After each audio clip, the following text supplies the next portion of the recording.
Pierrot Le Fou is a 1965 French New Wave film by Godard that is filled with nuance, complexities, and passion.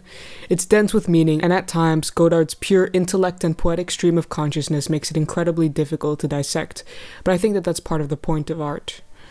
The film follows Ferdinand, who abandons his monotonous middle-class life to run away with the exciting babysitter Marianne, whom he falls obsessively in love with, though she ends up double-crossing him, destroying their relationship.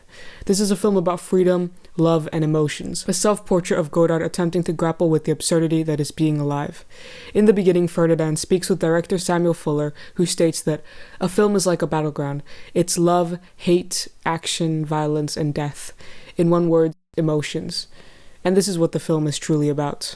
So let's start with the beginning of the film, which exposes Ferdinand's desperate desire to escape his bourgeois life. At a cocktail party, he observes conversation with bold colored lighting. The use of color is continuously a key factor of Godard's work. Here it creates these beautiful tableaus containing conversations, some artificial, as the conversations are corrupted by capitalist consumer culture. As established in the opening scene, he's sick of imbeciles and he's sick of this age of ass and wants to escape this bourgeois life that has led him to depression.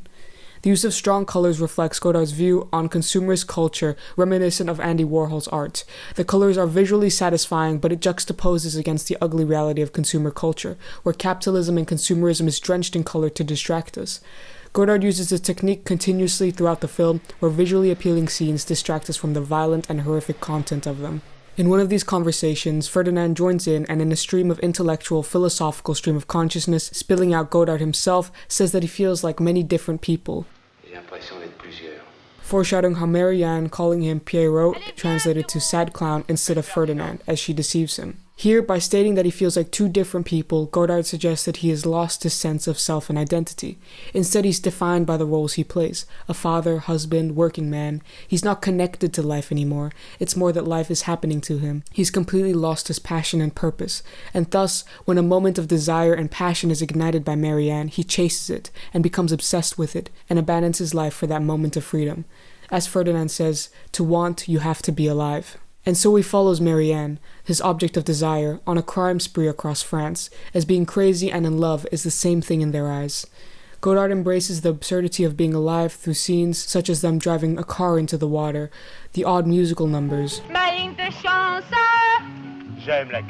walking in water with their clothes on, setting the car on fire. The absurdist tone of the film reflects the freedom of Camus' absurdism philosophy. Marianne and Ferdinand have this freedom. Nobody knows who they are, and they don't care about what anyone thinks. They don't care about consequences, only each other. As Ferdinand states, I only exist for you. But this absurdism is symbolized in several scenes. For example, as they walk along the beach, their footsteps in the sand fade away, suggesting that their mark on the world is temporary. They are temporary and must make the most of the world while they're there. As poetically stated by Ferdinand, life is sad, but it's beautiful. Their only purpose is to enjoy existing and enjoy the beauty of being free. This film is Godard's reflective attempt to depict life itself, not people's lives. J'ai trouvé une idée de roman. Ne plus décrire la vie des gens, mais seulement la vie. La vie, toute seule. Thus, the film is filled with contradictions, such as the tension between nature and people, such as the smoke filling the landscape, the car driving into the water, the dynamite explosion which pans to the ocean. Also the colors in this film, blue versus red. Blue symbolizes the intellect, whilst red symbolizes passion, love, and emotion. These contradictions are always in tension with each other, which is what Godard claims is life and emotion. And the characters even confront this tension, when Ferdinand says that it's impossible to have a conversation with you. You never have ideas, only feelings. Thus, Ferdinand wears blue for the majority of the film as he's chasing his desire to become a writer and a poet. He's the one with reason, trying to make sense of the world through writing, and the intellectual pursuit of knowledge through reading and pondering, whilst Marianne, consumed by passion, is the dreamer who loves music, not books, who lives by feelings. Je t'ai dit un disque tous les 50 livres. La musique après la littérature.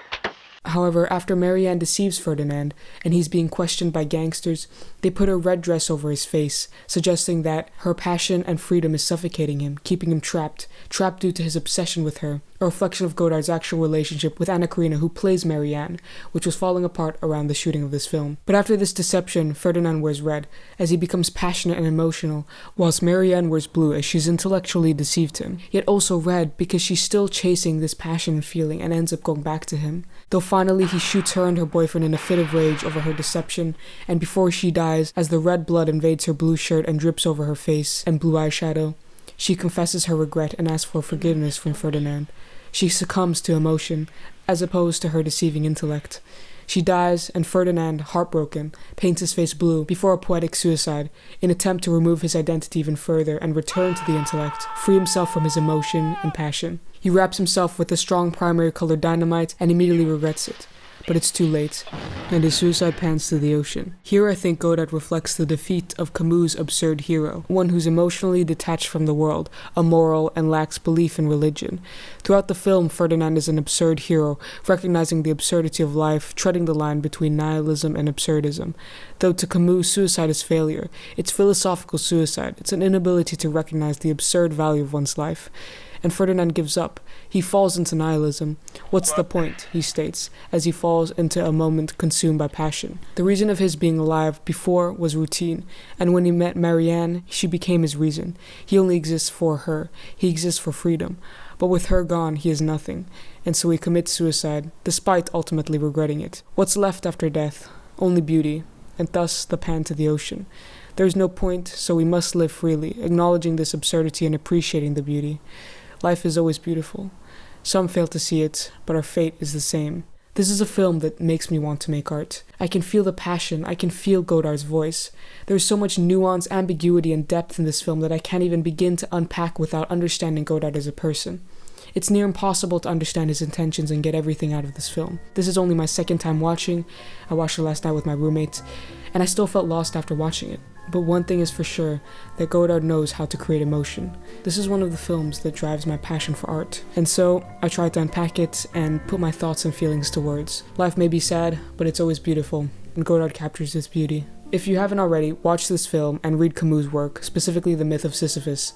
Thank you for the support, and I'll see you later.